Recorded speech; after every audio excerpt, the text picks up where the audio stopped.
Hello and welcome back to today's final drop of a splash of paint. Now it's time for us to join popular watercolour artist Marilyn Allis as she demonstrates how to use a simple and effective technique for resizing a picture with perfect results. Enjoy. I'm just going to show you how to use a scale finder. I know that a lot of my students have problems drawing and they panic a little bit, so we've devised this to make it a lot easier for drawing. Often you end up with tiny little pictures on a big piece of paper, and the scale finder helps you to sort out where you place something. Now they're inch squares, and what I've done, I've enlarged them to 2-inch squares on my paper, and I'm just going to start here. You count in 2 squares and just start with the girl's head and just sort of roughly place it to start with, and it just makes it so much easier for drawing. There's a little bit of her face showing here that sort of comes down into the second square down.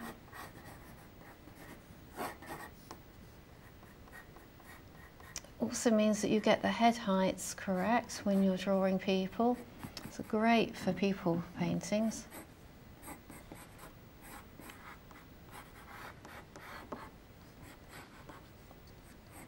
You can see that's starting to take shape. Comes down into that square. Just bring that down. See how quickly that's coming together. A bit of ankle there.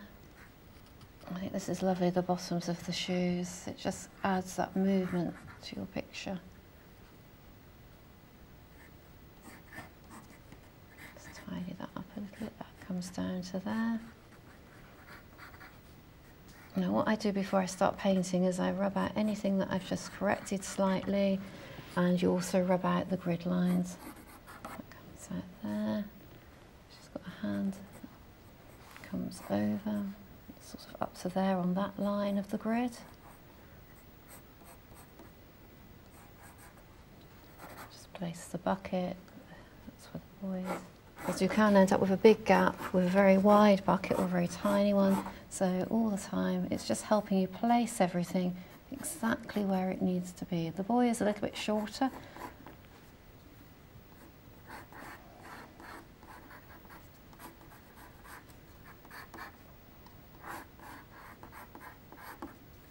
Just bring that shoulder down slightly. So if you notice you've done something wrong, you realise it quite quickly and you can put that right.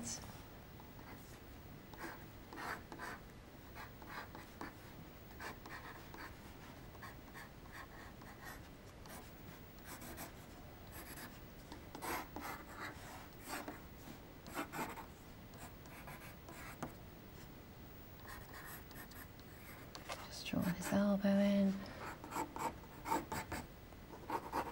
Trousers actually fill up that square, quite a few crinkles in them.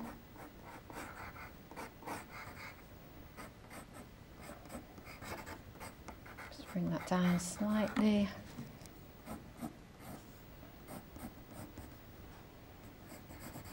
Again, this lovely movement in the sandals.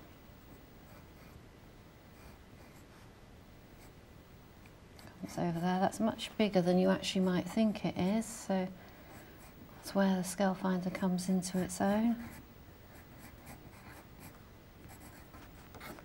And we can also draw that shadow in just to anchor him down. Important to draw that in before you paint.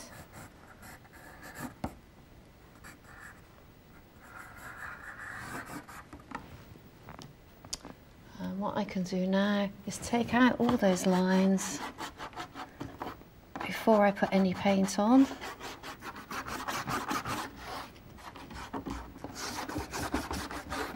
And then I can just tidy up the picture without those lines in there, just to give it a little bit more movement, a little bit more flow.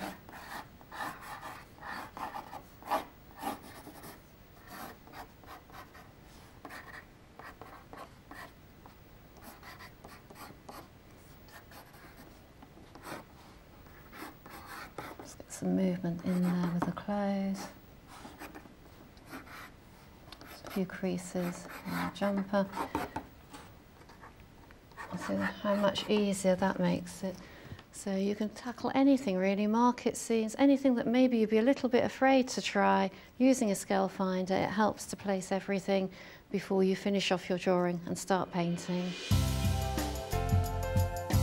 I'm afraid it's nearly time for us to pack away today's palette and paints, but you can access more information on any of the products featured in today's programme on the SAA website, which is saa.co.uk. Check it out for more details. Right, folks, before we go, we've just got time to dip into the Splashy Paint post bag to help solve another one of your artistic dilemmas. Helen Richmond has emailed in to ask, what is the difference between using watercolour paint in a tube and whole or half pans? Is one better than the other? Well, Helen, I can help you solve this question by doing a little bit of a demonstration. When I first started painting all those years ago, I used to use pans, I used to use half or whole pans. The difference between the two, one is like a dry, hard cake of colour, and the other one is a fresh, moist watercolour. Nowadays, I use tube colour because I like to go from strong, rich colour right through to transparent colours, which the tube does for me. The pan is a more transparent, maybe a more traditional way of using watercolour. It's not as easy to get a thick, strong colour out of a pan. The advantage is that the paint tends to go further because you're using it much, much more transparent. And you can see just how pale that is. The tube colour, freshly squirted, allows you to go for nice, vivid, powerful, rich colours. Get the water, and of course you can make it as transparent as you like coming through.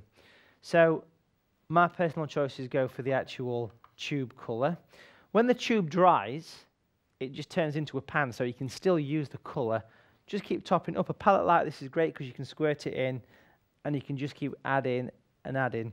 Another downside to the pan is that it tends to wear the brushes a little bit more because you're always rubbing the brush over the top of the actual paint area. A really nice advantage of a pan is it's great for travel. A little paint set is perfect just for doing little sketches and things while you're on your holidays. But really, try them both and see how you get on. Well, that's all we've got time for today, folks. But remember, for more inspirational advice and top tips to support you on your artistic journey, visit saa.co.uk or email us at splashypaint@saa.co.uk, and we'll do our best to help. Join us next time when versatile artist Maurice returns to share a few more of his basic pastel techniques. We go into the garden to take a closer look at the vibrant world of mixed media artist Jan Gardner, and we throw our introducing spotlight onto the work of professional SAA artist Mo Chu. So tune in next time for another colourful edition of A Splash of Paint. If you'd like to receive a regular splash of paint, sign up to the SAA's free e-newsletter. Visit www.saa.co.uk. We'll make sure you get all the latest news, exclusive offers and events delivered direct to your desktop.